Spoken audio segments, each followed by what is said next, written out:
Quentin and Theodore, or Ted Roosevelt, were both the sons of President Theodore Roosevelt. Both of them are buried here in American National Cemetery in Normandy in Section D. I'm going to turn the camera around so you can see where they are buried.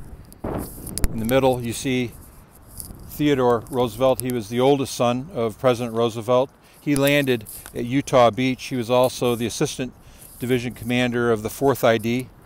He personally petitioned that he be allowed to deploy with the 4th ID, but his commanding general really didn't want him to because he didn't feel like he would survive it.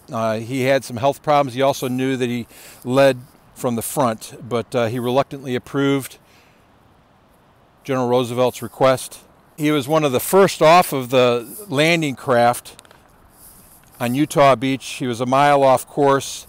He did have some health problems. He walked with a cane from a World War I injury, and he had some heart problems that he had hidden from all the military doctors because he wanted to continue to serve. He preferred the heat of battle. He was loved by his men and by superiors, but General Patton and Omar Bradley had some issues with him because they said that he loved his division too much. When he was asked, though, to describe the single most heroic action he'd ever seen, Omar Bradley said, "Ted Roosevelt on Utah Beach."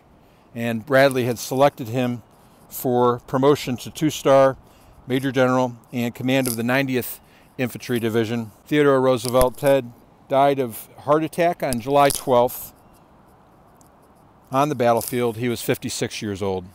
And over right next to him is Quentin Roosevelt, his brother. He was the youngest son of President Theodore Roosevelt. It was said that Quentin had many of his father's positive qualities and few of his negative ones.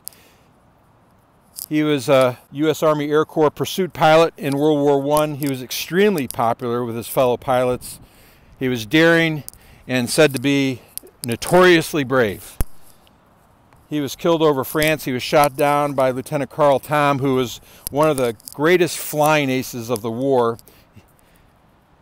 Quentin was shot 2 times in the head. He was buried by the Germans, and thousands of American and Allied soldiers visited his grave. Once that area was liberated, it became both a shrine and an inspiration to them.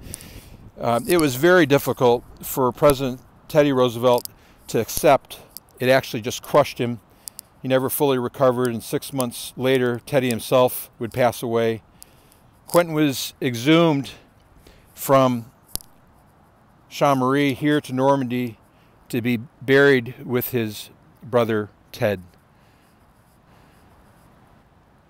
Theodore Ted Roosevelt Jr. and Quentin Roosevelt, both here right off of Omaha Beach.